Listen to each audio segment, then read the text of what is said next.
Welcome to this episode of the Smart Leaders Sell podcast. I'm Jessica Lorimer, sales coach and leadership expert, and I am really excited to dig down into today's episode.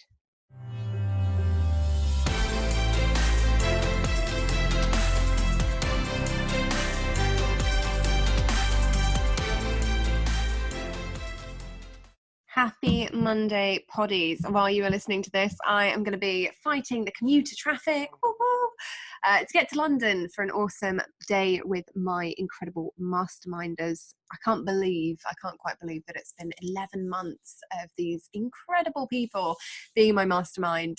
And I'm so excited to see them in person. We even have one of them flying over from the United States. Isn't that exciting? It's just come off the back of an incredible Friday that I was spending in London. Again, I'm there all week, folks, with my incredible Evolve contingent. And again, we had two international attendees actually from Madrid and from France. So that's very, very exciting. If you've been on Instagram, or if you are on Instagram, you'll be able to check it all out on the stories and see what we get up to. Hopefully cocktails at some point. And then I am continuing the London trend this week by holding my Converting Corporates events. I'll be there Tuesday and Wednesday in Shepherd's Bush, chilling out in the former BBC building. For those of you who are loving creativity, it's been turned into an awesome private members club. And I'm really, really excited and honoured to be putting on an incredible event there over the next couple of days. So again, keep your eyes peeled. And if you didn't get a ticket and you're thinking, oh no, you missed out, next time, please jump on it. But I am going to crack in with today's episode. It's an exciting one for me. We're going to be talking about why people buy. You'll have to excuse my slightly dodgy voice. I've got one of these hideous end of summer colds at the moment, and it keeps coming back. I don't know what I'm going to do. I've been taking echinacea, but if anyone's got any cold or flu remedies that they'd like to share, now is the time. Because by the time you guys are listening to this, I'll have gotten over this cold and be on to the next one. So if you've got any genius remedies that you want to share, please share away. Email me or hit me up on the gram. But today is an exciting one for me. Like I say, I want to talk about why people actually buy. And there's a few reasons that I want to cover this topic today. One is that we're changing the podcast up a little bit for November, which is super exciting. But it's always good to have a little bit of a change. So what you will notice is that Friday's episode is going to be different to normal. We actually don't have any guest expert episodes in November. So we've got no guest expert episodes in November.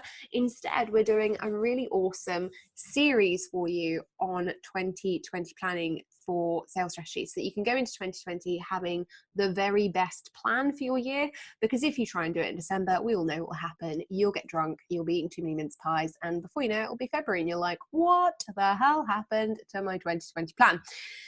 So instead, we're going to be doing that on Fridays together all throughout November, which is very exciting for me. And I wanted to make the Monday episodes particularly actionable and based on things that I've seen over the years, over this year in particular, that clients and students in my programs, courses, mastermind, Evolve, all of that good stuff have been struggling with. And one of the recent problems that I've heard come up, and the questions that have been coming up for students and clients of mine, has been, how do we write good sales copy? Now, we've had some really great copywriters on the show. We had Taylor Lockhart, we had Meiki Sang talking about copy and how to use it in launches and how to write sales copy and things.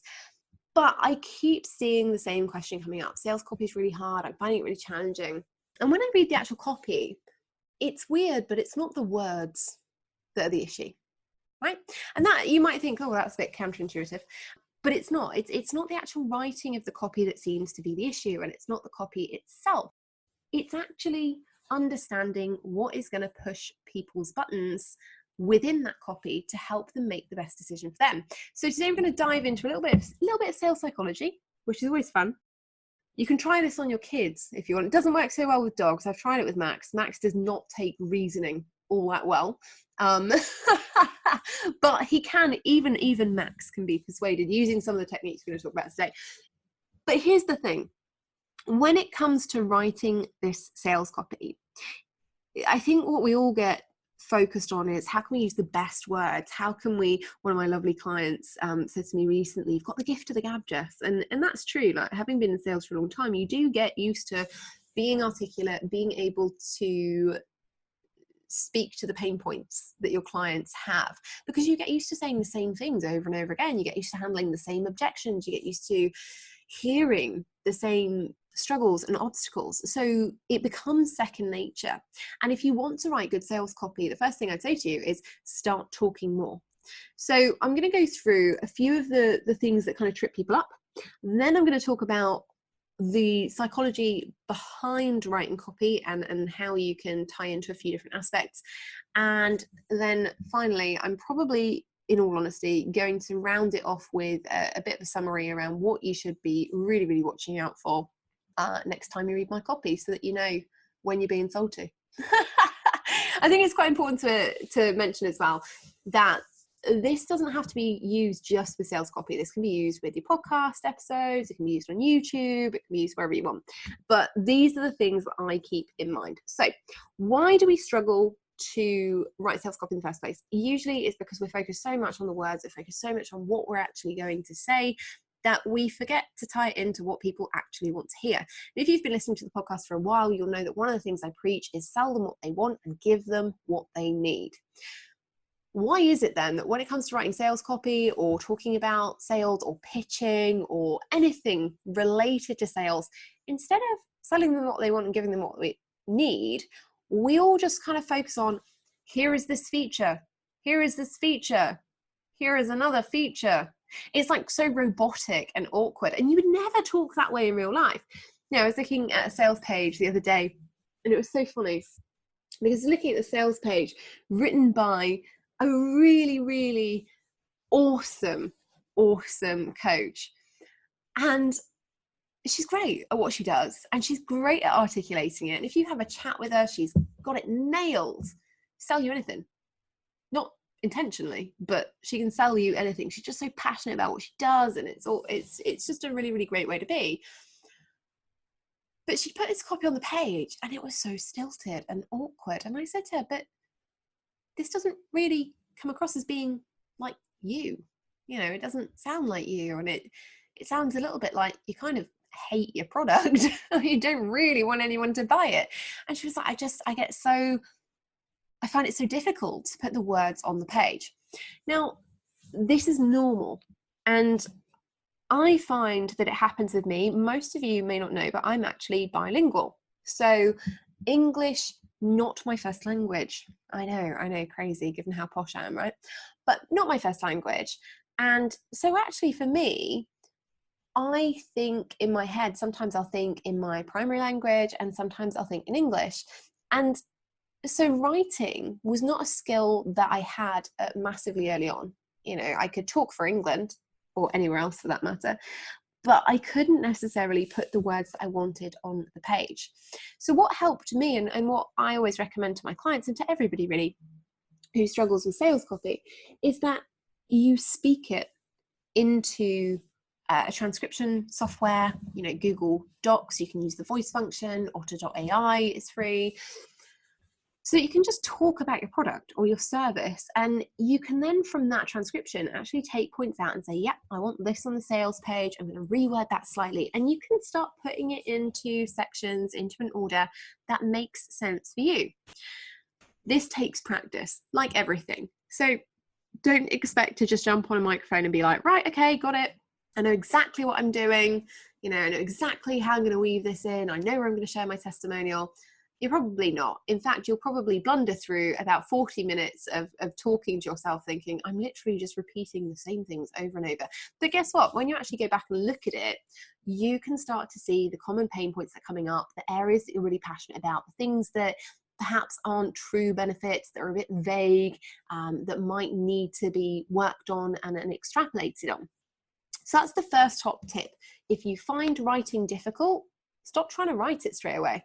Blank pages are horrible to look at. They really are. They make it difficult, they make it nerve-wracking, because they just kind of sit and stare at you. And unless you're some superhuman writer or you've got really practiced at it, it can be a real challenge. Now, I'm 5 years into my business now and 13 in sales. So by this point, I can bash out a decent sales email in about 25, 30 minutes. However, you know, before you're thinking, oh Christ, that's never going to happen to me, I've written sales emails every single day since 2011. So, you know, when email first came back in, when we could stop using the fax machine, I was right there on email. And I have. So I've been practicing that skill for 8 years, almost 9 years now, which is a little bit terrifying. Okay, so don't sit there and think, because I'm not nailing this in 25, 30 minutes.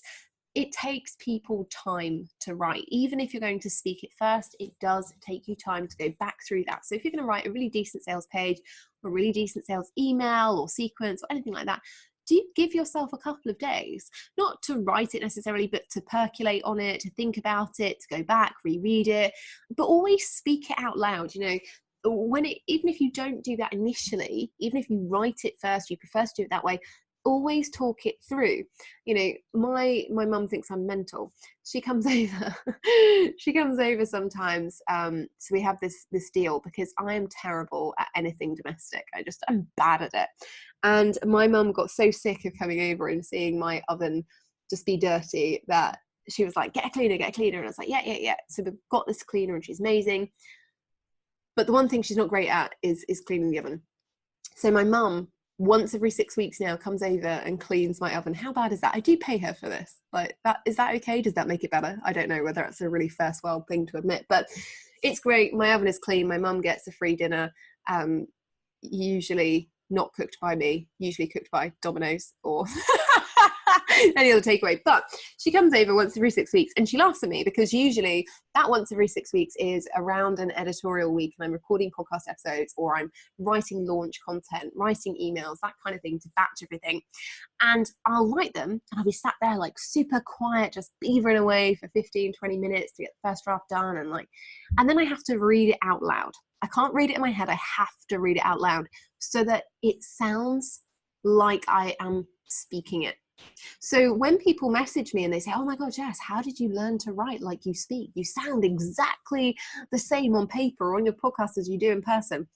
Well, that's because I speak quite a lot. You know, my sales copy does not go out there unless I've talked it through, and unless it sounds like me, like my speech patterns, in the same sort of way that I would normally have a conversation, whether it's a sales conversation or otherwise. Okay, so that's top tip number 1, get talking.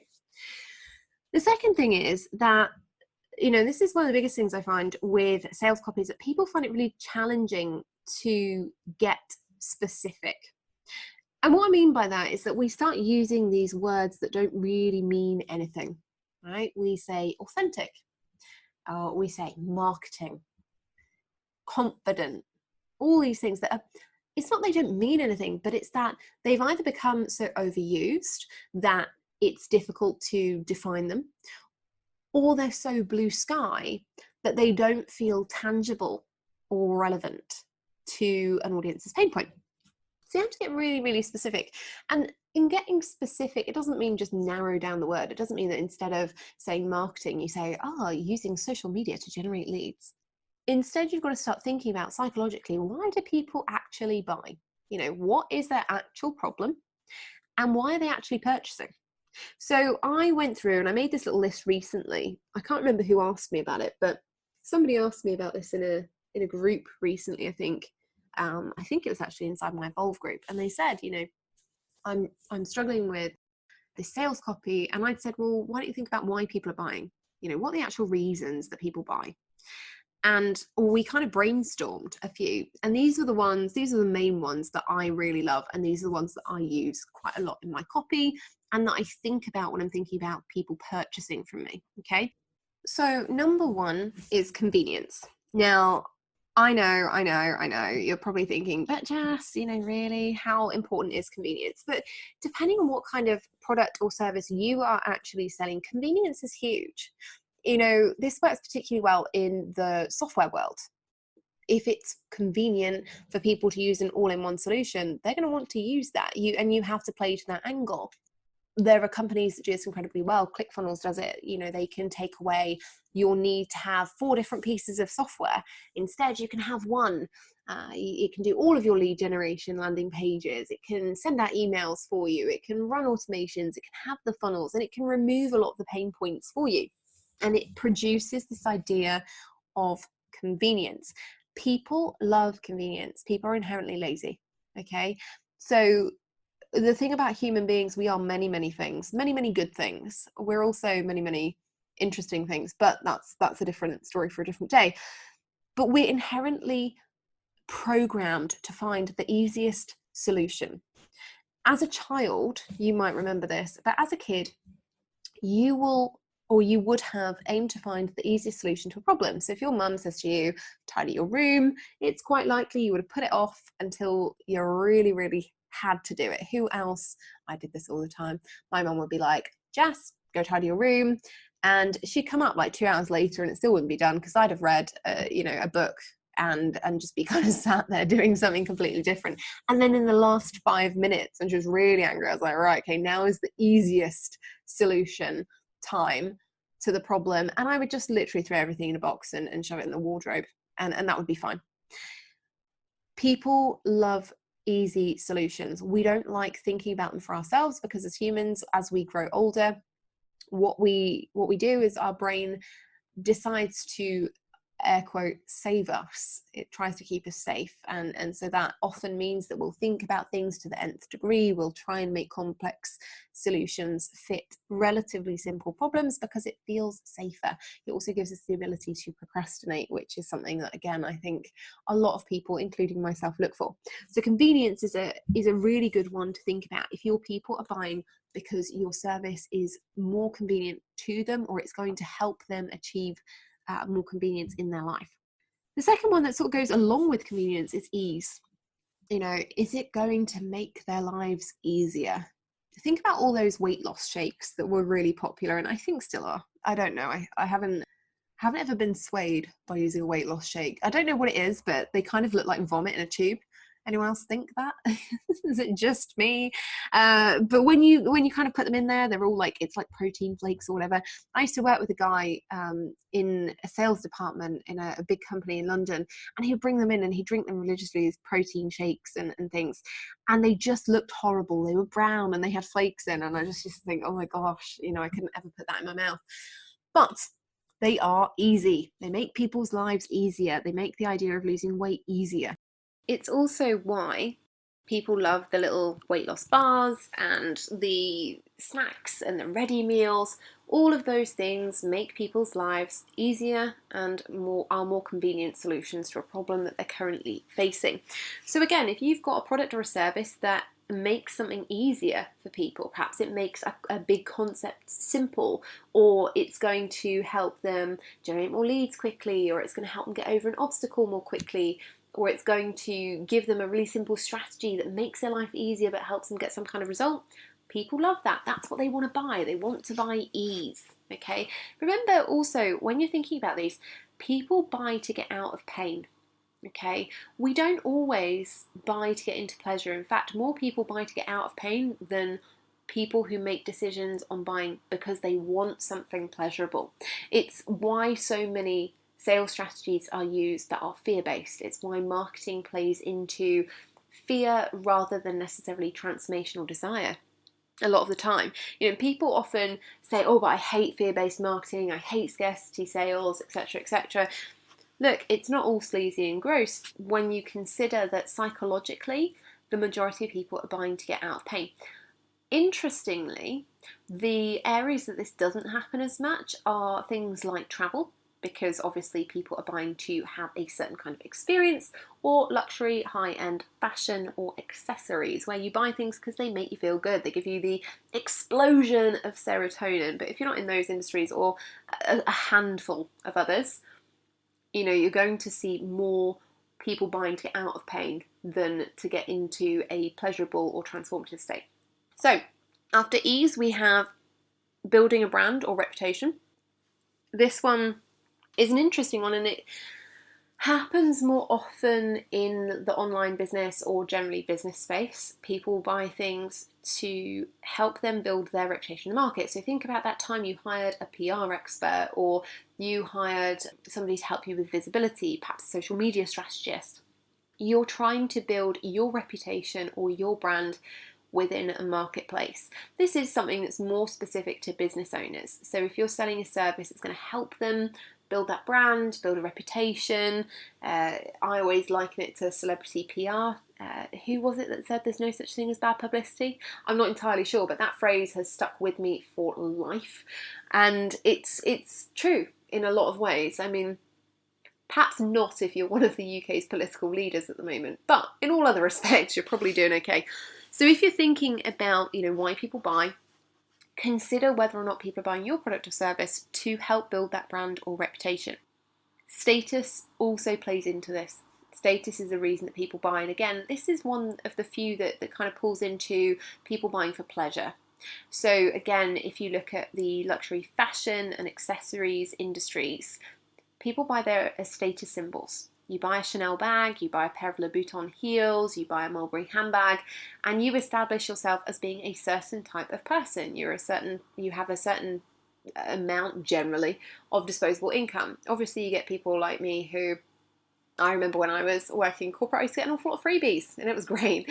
So you get some of us who are just, totally faking it until eventually it happens for us for real. But generally, people are buying those things as a kind of status symbol. It happens a lot also in the alcohol industry. If you look at premium alcohols, Grey Goose, Moet and Chandon, Taittinger, those kinds of things. Verve is always a good one if you want to whack out at a party and people know you've spent a ton of money on a bottle of fizz.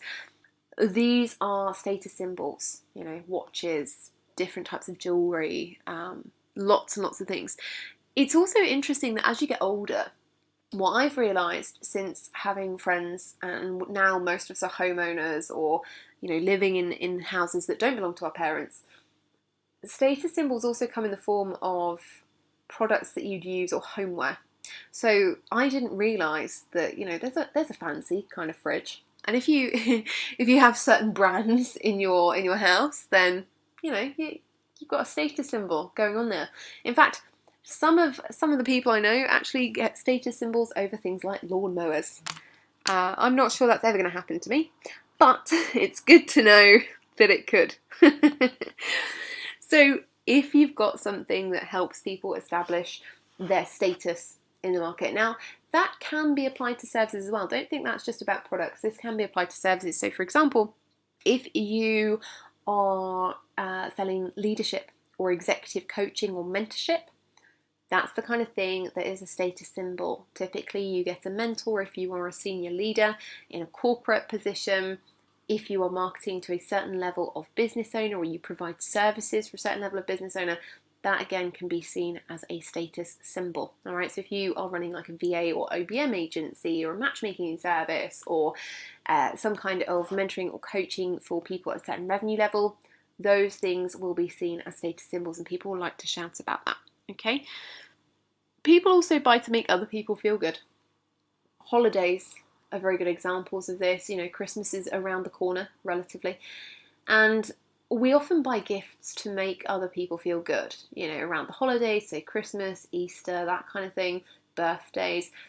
We also buy to make other people feel good in ways that aren't directly from us. So it's one of the reasons that the charity collectors are so effective, is that people buy year-long subscriptions to support different charities because it makes other people feel good and therefore they get the warm and fuzzies. Okay, so in the UK we just had Children in Need. I, like most other people, supported Pudsey and his eye patch by donating to Children in Need, and I donate a lot to charity, and I might not ever see how that money even impacts the people that it goes to, but it does make me feel good because I know that other people are getting some kind of use out of it. It's also interesting that you can use that in the sponsorships space too. So all those people who ever sponsored me a goat or a penguin or adopted an animal from a zoo, congratulations, you have contributed to other people feeling good, okay?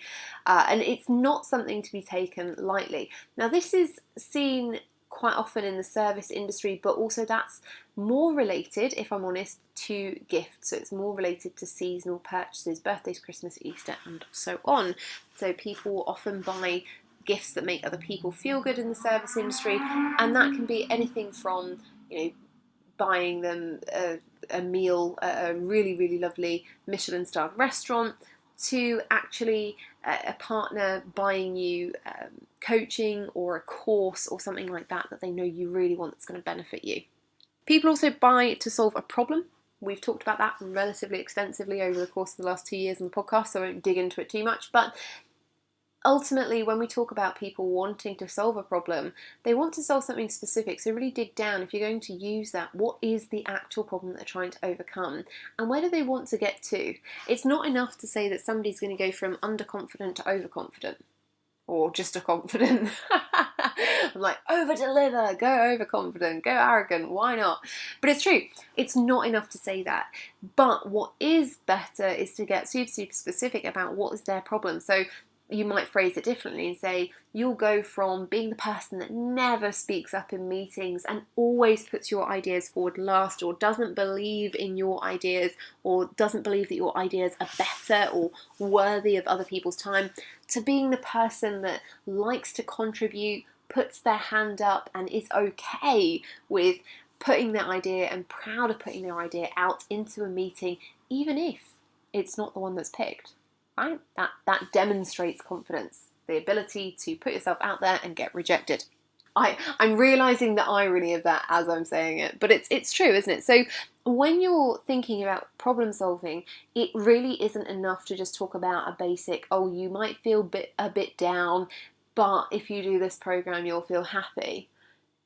You've got to really get under the skin of what is that person actually struggling with, what's their real problem. And there's a very big difference between, I feel sad because, I've been through a breakup or there's been a family bereavement, to I don't want to get out of bed any day at all and I haven't had a shower in 3 weeks and I am hermiting myself away from the world. Okay, there's a very, very big difference. So try to be specific about your people and who you're talking to, so you get the right qualified leads and the right qualified buyers when you're solving problems specifically. And then the final one that I've got on this list, the final one that I think is important, is joy. Sometimes people buy for the sheer hell of it. They buy because either they are happy, or they think that thing will bring them happiness, or it just, in that moment, makes them feel really good. It is possibly one of the rarest things. True joy is something we don't experience all that often. And some people would argue that you can't get true joy through buying something. I would argue that to the ground. Because here's the thing, if you've ever been, and I've never been in this situation, so I can't comment, but if you've been a couple who have been struggling to have a baby for years and years and years, and you get pregnant, don't you think that buying that first baby grow is going to bring you joy? It's going to tie into the joy and the incredible feelings that you feel about an upcoming event. Say you're going to propose to a partner, picking out an engagement ring or, another item of jewellery or whatever people give for engagements these days. Personally, I think I'd kind of like a watch. Just in case anyone's interested, Rolex, shove it on my wrist and I'll be good for life. But it's that kind of thing. These experiences are often tied in with purchases. The purchase of the first home signifies a life together, a partnership. The purchase of an engagement ring or piece of jewellery signifies a special occasion. That first baby grow, even if you haven't been struggling to have a baby, you might be really, really excited. I would assume that you are. If you are having a child, that you're quite excited about it. For me, one of the things that brought me true joy this year that I purchased was my car. I know how sad that sounds. I've just been talking about all these really emotional things like marriage and kids, and now I'm like, yeah, and I bought a car and it's great. But you know what? For me, the car represents freedom. I love it. There is nothing, genuinely nothing, that makes me happier than being and feeling free. And that's what the car does. And I got in it and I could drive it with the roof down and I could play my music, and it's just, the world falls away. And for me, that's joy. Because I'm somebody who spends a lot of time in my own head. You know, as business owners, we spend a lot of time in our own heads. We're isolated often. You know, we don't always take 5 minutes to ourselves. Often our brains are working overtime. But I get in that car and I put my music on and I don't think about anything else. And it's glorious.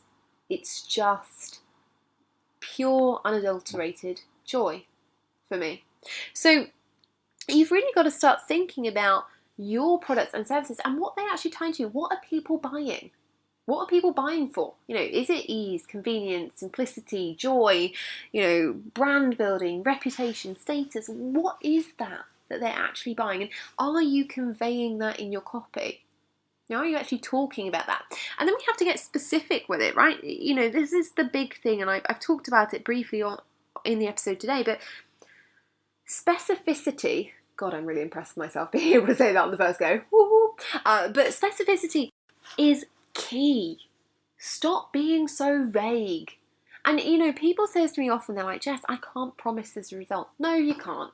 You know, I've worked with some amazing coaches over the years in areas that are really quite sensitive, you know, fertility, mindset, sales. You know, these things are things that people are very, very bought into, very conscious of, very attached to potentially shame around those things.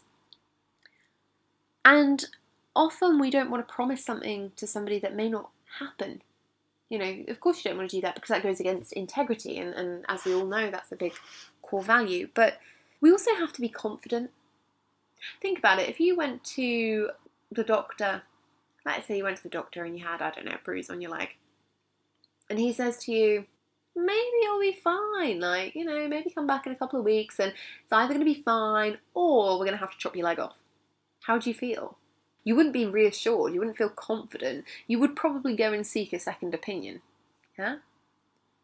But if the doctor says to you, yeah, that bruise is, you know, looks like a normal bruise to me.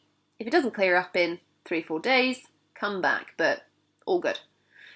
You go away, you feel confident. Even if it turns out that later on there might be something else, a different problem, etc., etc., you are confident in that diagnosis. Yeah?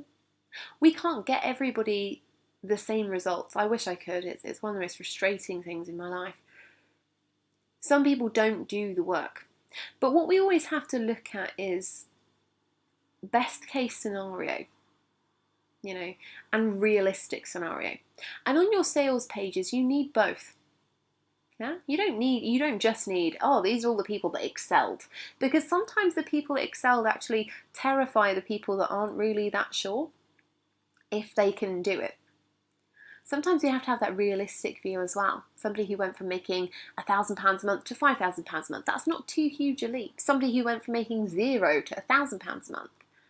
And then equally, we have the people who went from £0 to £100,000 in a month. And, you know, it makes it possible, but it's not necessarily the result that everybody is going to get or that everybody can strive for, because it's not realistic.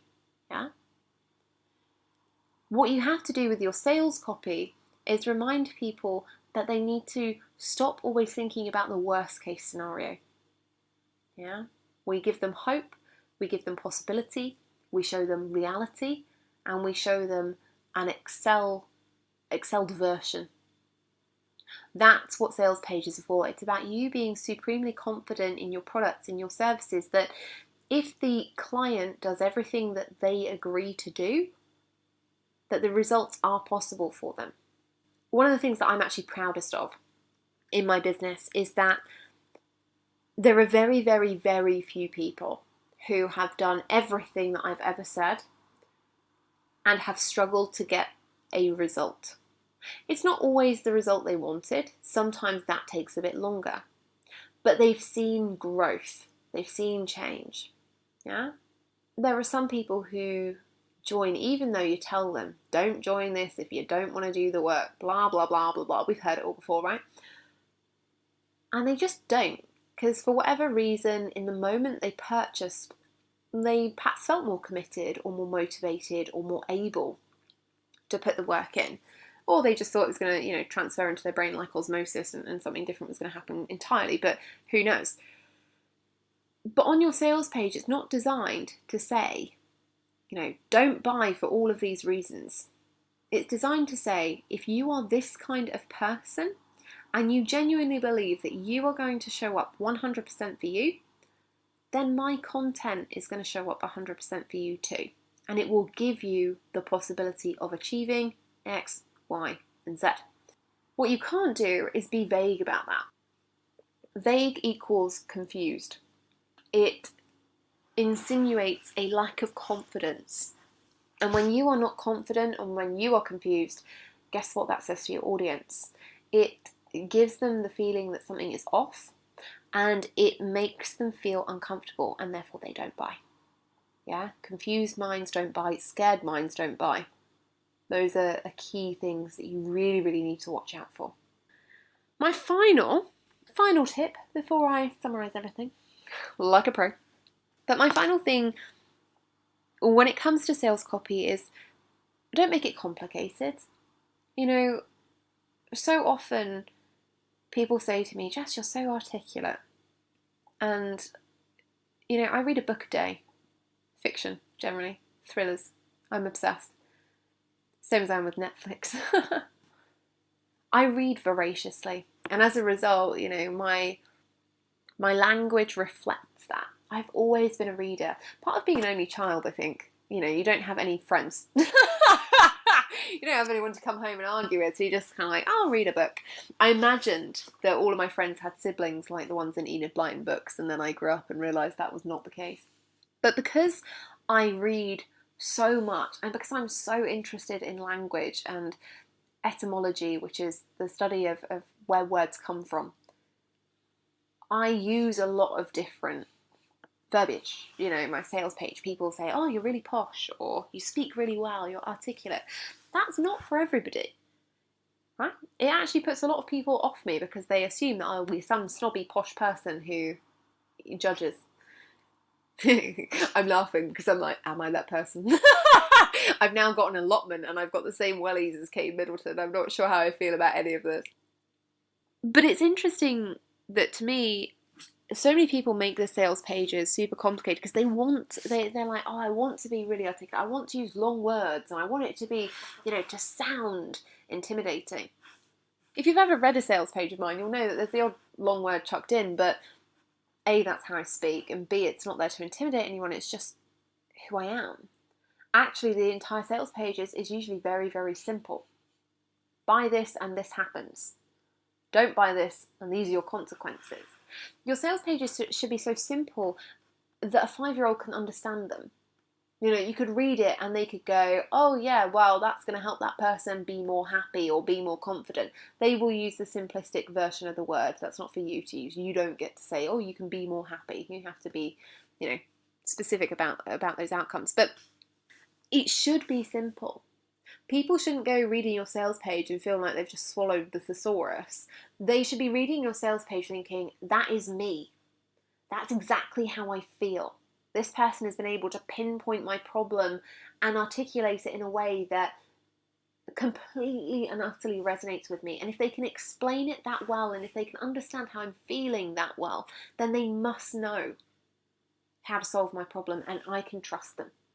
That's what your sales page is designed to do.